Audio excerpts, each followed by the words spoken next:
지난 시간에 우리가 KNLR 방법에 대해서 공부를 하는 과정에서 가장 또 중요하고 핵심적인 내용을 다시 한번 좀 리뷰를 해보면, KNLR 방식으로 확률 밀도를 추정해 보았을 때 우리가 베이즈 분류기를 아주 쉽게 적용할 수 있는 방법을 알게 됐죠. 즉 보통 베이즈 분류기라고 하면은 주어진 샘플 값이 있을 때 주어진 샘플 X가 오메가 i에 속할 확률, 즉 i번째 클래스에 속할 확률 계산하는 그 수식이 X가 뽑혀 나올 확률 분의 오메가 i가 나올 확률 곱하기 오메가 i에서 그 X가 나올 확률, 즉 우리가 잘 알고 있는 사전 확률과 그리고 우도를 알면 이 값을 계산할 수가 있다고 얘기를 했죠. 근데 이 우도라고 하는 것이 방금 우리가 계속 이 챕터의 그 주제인 확률 밀도 함수이기 때문에 우리가 확률 밀도 함수를 KNLR 방식으로 측정하게 되면 이와 같이 n sub i, 여기서 n sub i라고 하는 것은 i번째 클래스에 해당되는 샘플의 총 개수입니다. 그리고 여기 k sub i도 마찬가지고 i번째 샘플. 그래서 이와 같은 그 수식을 각각 우도에 대한 그 KNLR 방식을 이용한 추정과 그리고 사전 확률에 대한 KNLR 방식의 추정, 그리고 역시 KNLR 방식으로 그 비조건적인 밀도 추정도 다 가능한데, 그것을 대입하고 나면 아주 간단한 수식, 즉 주어진 그 최적 안에 포함된 총 샘플 개수분의 i번째 클래스에 해당되는 샘플의 개수를 이렇게 비율로 해서, 즉 상대 도수만으로도 어느 클래스에 속하는지를 추정할 수 있다라는 아주 간단한 분류기 유도가 된다는 것을 알았고, 그 기본적인 근거 이론으로서 우리가 비모수 추정법 중에 하나인 KNLR 방법을 생각할 수 있겠구나라는 결론을 얻었다고 보시면 됩니다. 자, 그리고 여러 가지 예를 들었지만 마지막으로 우리가 장점과 단점을 한번 살펴볼 필요가 있을 것 같네요. 비모수 밀도 전체에 대해서요. 보통 비모수 밀도 추정법 같은 경우에는 장점으로는 아주 밀도 분석이 용이하다고 볼 수 있고요. 구현이 지금 설명을 우리가 이 챕터 공부해 본 결과 아주 간단하게 알고리즘이 구현될 수 있다는 걸 알 수 있습니다.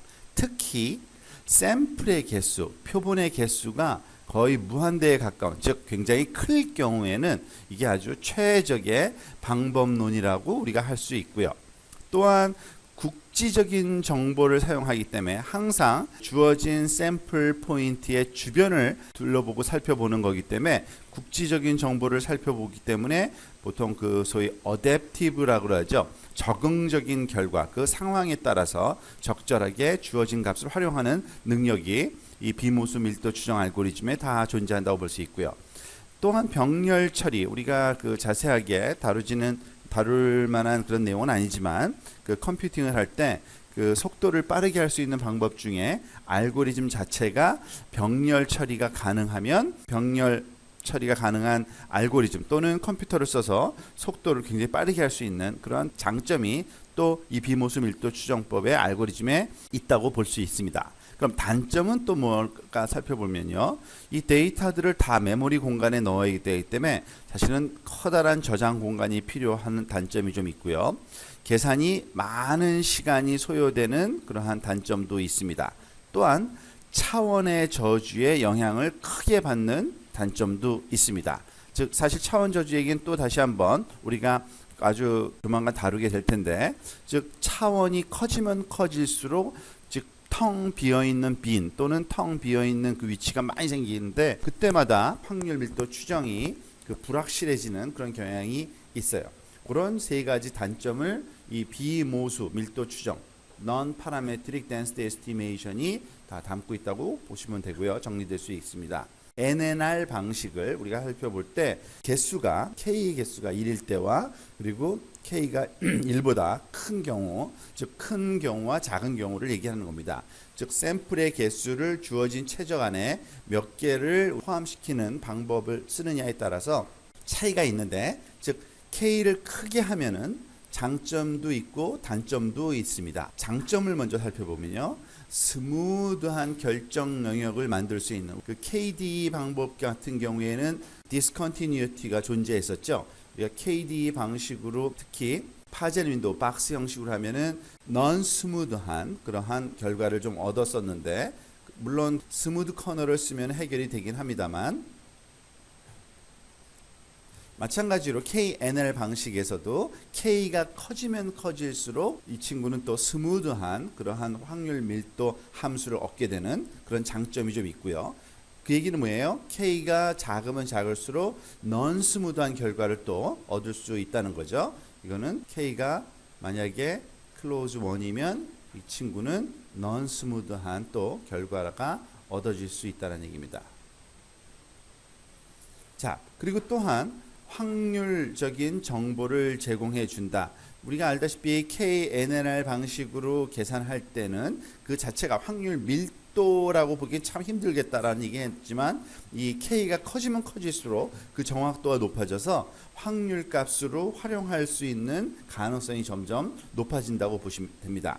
그래서 각 클래스들에 대한 표본의 비율은 결정 시에 불확실 정도의 정보를 알려준다. 아까서 살펴본 베이즈 분류기에 그러한 좋은 간단한 수식이 유도될 수 있도록 해주는 그 정도의 확률 정보를 준다고 보시면 되고요. 그리고 그러면 K를 너무 크게 사용했을 때 단점도 있을 텐데, 그 단점은 너무 많은 표본이 사용되기 때문에 추정에 있어서 국지적인 성분이 제거된다. 즉 최적 안에 들어와야 될 K가 너무 크면요, 그 최적 자체가 굉장히 커질 수밖에 없어요. 그러면은 로컬 성격이 우리가 배제된 전체적인 확률 밀도 성격이 나오기 때문에 또 그것 또한 단점이 될 수 있고요. 역시 K가 커지면 커질수록 필요되는 요구되는 계산량이 많아지거든요. 그래서 많은 계산이 소요되는 그런 단점도 있다고 보시면 됩니다.